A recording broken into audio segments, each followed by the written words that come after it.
Good morning everyone, সবাইকে welcome করছি আজকে ট্রাভেল উইথ ফ্যামিলির তরফ থেকে। আজকে আমরা বারাণসী থেকে, এখন বাজে হচ্ছে 7:40 আর আমরা বারাণসী থেকে বেরোচ্ছি। আজকে আমরা যাব গ্রেটার নয়ডা। তো 3টে এক্সপ্রেসওয়ে থাকছে, সেই দেখি কত তাড়াতাড়ি ট্রাভেল করা যায়। 803 কিলোমিটার মতন রাস্তা, ট্রাভেল টাইম দেখাচ্ছে 11 ঘন্টা 45 মিনিট বা অ্যাপ্রক্স 12 ঘন্টা। আরও স্টপেজ নিয়ে মোটামুটি আরও 1.5 ঘন্টা লাগবে। তো চলি, তো সবাইকে গুড মর্নিং জানিয়ে আমরা স্টার্ট করলাম আজকে। এই যে আপনারা সামনে দেখতে পাচ্ছেন যে রাস্তাটা, এটা হচ্ছে জাস্ট বেনারসের রিং রোড। এইখান থেকে আমরা ডান দিকে টার্ন নেবো এবং আমরা টুয়ার্ডস ক্যান্টনমেন্ট, বেনারস ক্যান্টনমেন্ট পার করে আমরা চলে যাব হচ্ছে সুলতানপুর এক্সিটের দিকে। আর বাড়ি থেকে আমরা বেরিয়েছিলাম, এখনো অবধি 692 কিলোমিটার রাস্তা পার করেছি। তো মোটামুটি মোরারলেস 700 কিলোমিটার ধরে চলুন কলকাতা থেকে আপ টু বেনারস।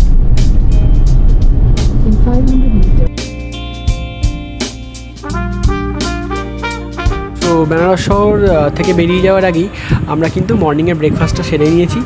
আর আমরা ব্রেকফাস্টে নিয়েছিলাম চানা বাটুরা, আর তার সঙ্গে ছিল লস্যি। তো একটাই কথা আপনাদেরকে বলবো, বেনারস শহর ছেড়ে যখন লখনৌর দিকে যাবেন, চেষ্টা করবেন বেনারস শহরের মধ্যেই কোথাও ব্রেকফাস্ট করে নিয়ে বেরোতে। কারণ একবার আপনি সুলতানপুরের দিকে চলে গেলে ওখানে কিন্তু ব্রেকফাস্টের অ্যাভেলেবিলিটিটা সকালের দিকে কম, কারণ ওদিকে ধাবাগুলো রাত্রি অবধি খোলা থাকে এবং আবার বিকেল থেকে স্টার্ট হয়। আর একবার আপনি যখন পূর্বাঞ্চল এক্সপ্রেসে উঠবেন, তখন কিন্তু 100 কিলোমিটার ডিস্টেন্সের মধ্যে একটাই আপনি রিফ্রেশমেন্টের জায়গা পাবেন এবং সেখানেও ব্রেকফাস্টের অপশান কিন্তু খুবই সামান্য। সামনেই আপনাদেরকে দেখাবো, এখানে একটা রিং রোড ক্রসিং পড়বে।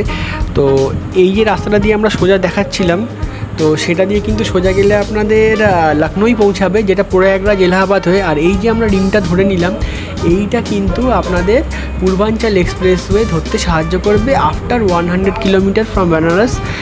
আর এখান থেকে আমরা সুলতানপুর গাজীপুর এক্সিট নেবো, যেটা এখান থেকে 100 কিলোমিটার মতন। রাস্তা 4 লেনের হাইওয়ে এবং টোলও আছে প্রায় আপনার 200 টাকার কাছাকাছি।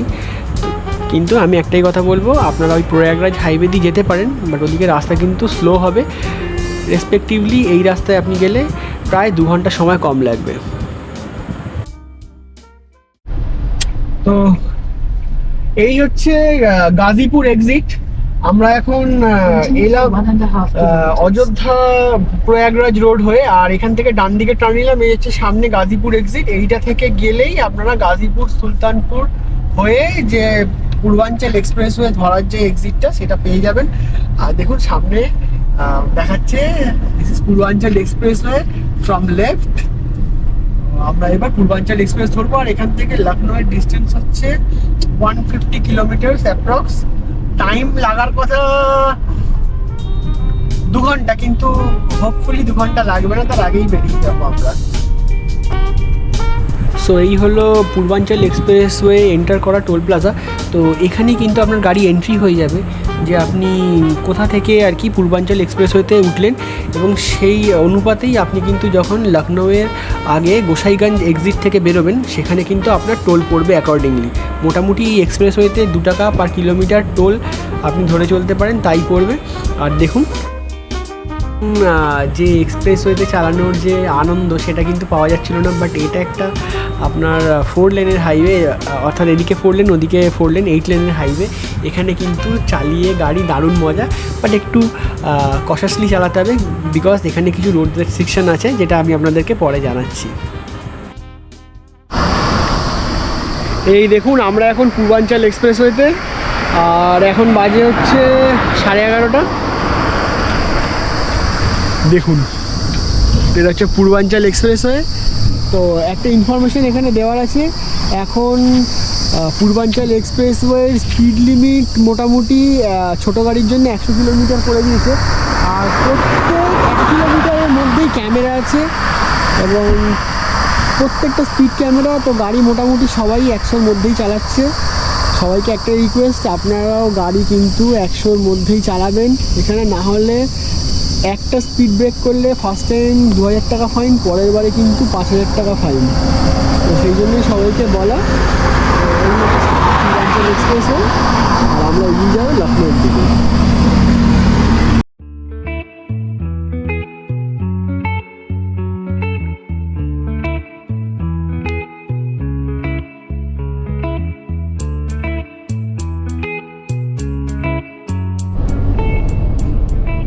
আমরা এখন আগ্রা লখনৌ এক্সপ্রেসওয়েতে আছি। তো মোটামুটি 5.5 ঘন্টা লেগেছিল আমাদের বেনারস থেকে লখনৌ আসতে। তারপর ওখান থেকে আরও শহরের ভেতর থেকে প্রায় 1 ঘন্টা লাগলো। তারপর আমরা ধরলাম লখনৌ আগ্রা এক্সপ্রেসওয়ে। আর এখন যেখান থেকে চলেছি এটা একটা এয়ার স্ট্রিট, যেখানে ইমার্জেন্সি ল্যান্ডিংয়ের জন্য ব্যবহার করা হয়।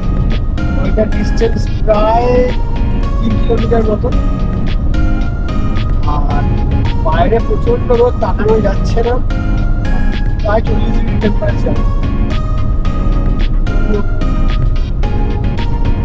দারুণ এক্সপিরিয়েন্স।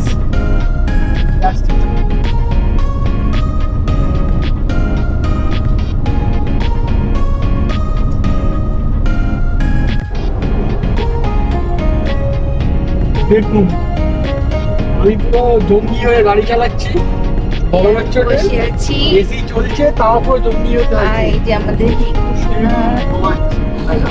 ঘুম হচ্ছে। আর কি বলবো, পাশ থেকে একটা ল্যান্ড ক্রুজার গেল, দেখলাম, কি আফসোস হলো। তো আমরা ফাইনালি যমুনা এক্সপ্রেসওয়েতে, দেখুন লেখা আছে যমুনা এক্সপ্রেসওয়ে पर आपका स्वागत है।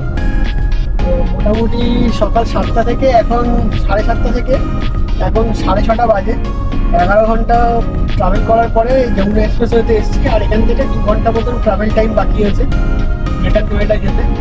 তো প্রবাবলি আমরা 9:30 নাগাদ পৌঁছে যাবো। 165 কিলোমিটার এই যমুনা এক্সপ্রেসওয়ে দিকে।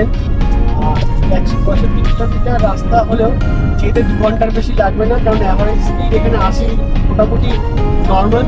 আর যমুনা এক্সপ্রেসওয়ের ম্যাক্সিমাম স্পিড লিমিট হচ্ছে 120, তো 80তে চালানোই যাবে, চাপ নেই। তো সুতরাং আমরা চলছি, দেখা হচ্ছে গ্রেটার নয়ডাতে গিয়ে।